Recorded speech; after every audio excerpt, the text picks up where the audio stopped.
Paliyekkara toll പ്ലാസയിൽ ജീവനക്കാർക്ക് മർദ്ദനം. കാറിലെത്തിയ സംഘം ഒരു പ്രകോപനവുമില്ലാതെ ജീവനക്കാരെ മർദ്ദിച്ചു.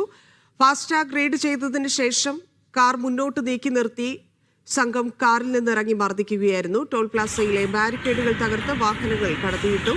സംഭവത്തിൽ ടോൾ പ്ലാസ അധികൃതർ പോലീസിൽ പരാതി നൽകി.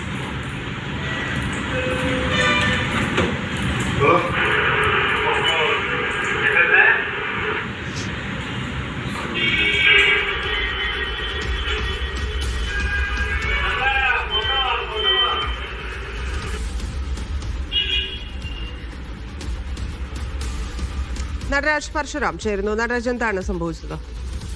പുലർച്ചെ 2 മണിയോടുകൂടിയാണ് സംഭവം ഉണ്ടായത്. ഇതിന്റെ ദൃശ്യങ്ങൾ ഇപ്പോഴാണ് പുറത്തു വന്നത്. വെള്ള ഫോർച്യൂണർ കാറിലെത്തിയ സംഘം യാതൊരു പ്രകോപനവുമില്ലാതെ ജീവനക്കാരെ മർദ്ദിക്കുകയായിരുന്നു എന്നാണ് ടോൾ പ്ലാസ അധികൃതർ പറയുന്നത്. ഫാസ്ടാഗ് റെയ്ഡിന് ശേഷം കാർ മുന്നോട്ട് നീങ്ങുന്നത് ദൃശ്യങ്ങളിൽ കാണാം.